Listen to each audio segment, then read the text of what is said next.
Today you find us not at the Watercress line, but off-piste a little.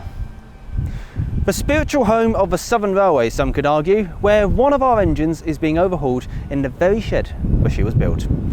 Welcome to Eastleigh Works. This is In the Loop.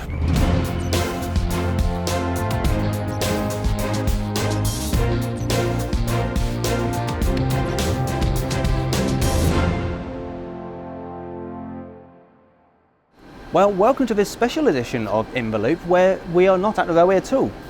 Welcome to Eastleigh Locomotive Works. Historically, this was one of the main hubs for Southern Railway, including building and maintaining their locomotive fleet. The place we're in now is actually the erecting shop. Initially, locomotives were coming from the far end. As they moved down, bits would be stripped away, boilers, wheels, fittings, they'd be sent away to be worked on in their own independent shops on this site. And then, when it's done, it would slowly make its way back up again.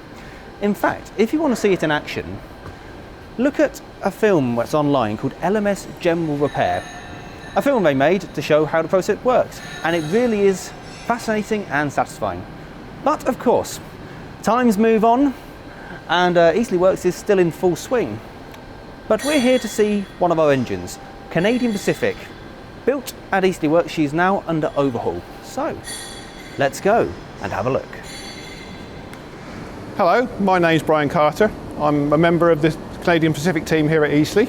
What we want to do is to give you a brief walk round of the engine and show you where we are with the reconstruction. And so if we gradually walk forward, we're here, and this is where the main boiler would be dropped in on top, and the firebox would sit in here. We've done some extra work here on the frames, in that we've had some pieces welded in that were rusted away. So that's all been redone and painted. In the meantime, while the engine was dismantled, we've had all the wheels out. They've all been cleaned. They've been down to South Devon, I think it is, and been returned and all retired on here. So the wheels are all perfectly shaped. Well, we have the main conrod here, which has been up to the works at Ropley and been remachined and rebushed. And we have the rod that comes through to the main valve gear here. As you can see, we've got all this partly assembled now. And then we have the main crosshead, which is this bit, which is what the crosshead here slides in and out, which is driven by the piston. And we have the valves up here, and we have to do the main valve setting yet. And the valve setting involves setting the two faces within the valve, which are two like cylinder places, and we have to get the distance between them correct, so that when they overlap in the openings inside the valve chest, that the steam comes in and out and is let in and out as correctly in the right times. If those settings are not done correctly, then it doesn't sound right and it will sound offbeat.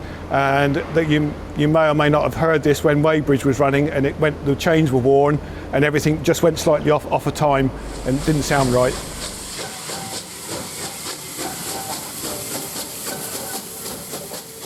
Here we are on the opposite side of the engine now. Obviously we've got all the cylinders, and you can see all the gear and the crosshead and everything else here. This has still got to be final fitted, but we're almost there.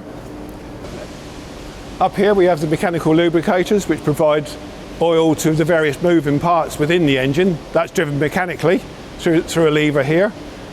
And it may be worth mentioning that we actually loaned one of these lubricators to P&O when they had trouble with one of theirs.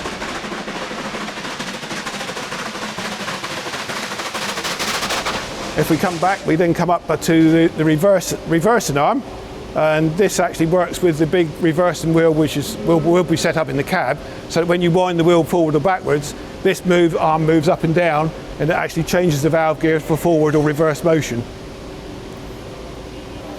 As you can see, we've been doing a lot of work. The wheels have all been painted. They've been stripped and painted and black, and at the moment we're in the process. You can see the brake gear down here, and the adjustments and everything else, which we're in the process now, just trying to fit the brake blocks, which fit within this part here. The brake block fits onto there and rubs against the wheel. Okay, right, here we are back at the other side of the engine where the firebox would fit in. There's grooves in here where the fire bars fit for the firebox. And then we have the rear pony truck.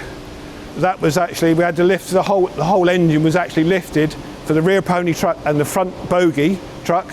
That was lifted on the cranes within the works here, and the whole engine was lifted up and then we dropped down to those slowly. And then back here we have the electrical generator, which is steam driven. This has all been stripped down and serviced, had new bearings fitted.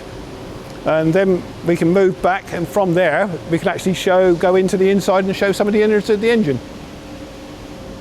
Here we are. We have now moved up to the onto the engine, so we've now got to be extra careful from a safety point of view. And here you can see some of the bits and pieces in here. And just to point out, you can see some of the lubrication pipes that's come down, and then it's coming down to the main horn box and the axle guides here.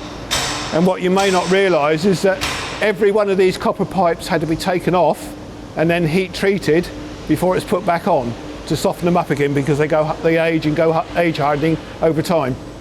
So that's quite a lot of work, and it's remembering where each pipe came from and where it has to go back to. Here we are now back on top of the loco at the front end, and this is where the smoke box area is and where the smoke box would sit. Just behind me here is the smoke box and the blast pipe.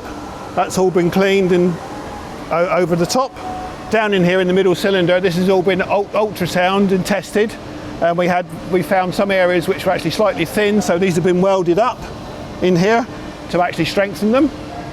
And then just behind that you've got the actual middle cylinder and all the valve gear. You can still see a load of the lubrication pipes running across there.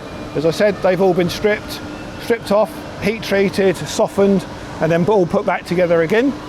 And then obviously back in the middle you've still got more of the actual valve gear.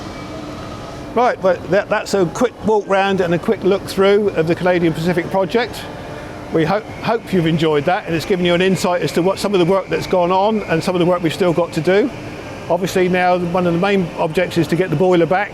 Once we get the boiler back, then we can actually finish off, and we've still got quite a lot of work to do when we do get the boiler back. So hopefully that's given you a good insight as to some of the stuff that has gone on through the engine and all the work we have been doing. I still can't quite get over that one of our own engines, which was built in this very shed, is now being overhauled here. It's like a new lease of life. Poetry in motion. And as we've seen the boiler being overhauled, the tenders coming along well, and the frames as well. So much work has been put in by staff and volunteers to get it to this stage. And as Brian said, the next big stage for this one is the boiler being mounted again, where it will really start looking like a locomotive once again. And hopefully we won't have too long to wait before it's running on MHR metals. But that's it from us now. So thank you to you guys for watching, thank you to Brian for showing us around, and thank you to Arlington Fleet Services for their hospitality while we came down here. Thanks for watching guys, we'll see you next time.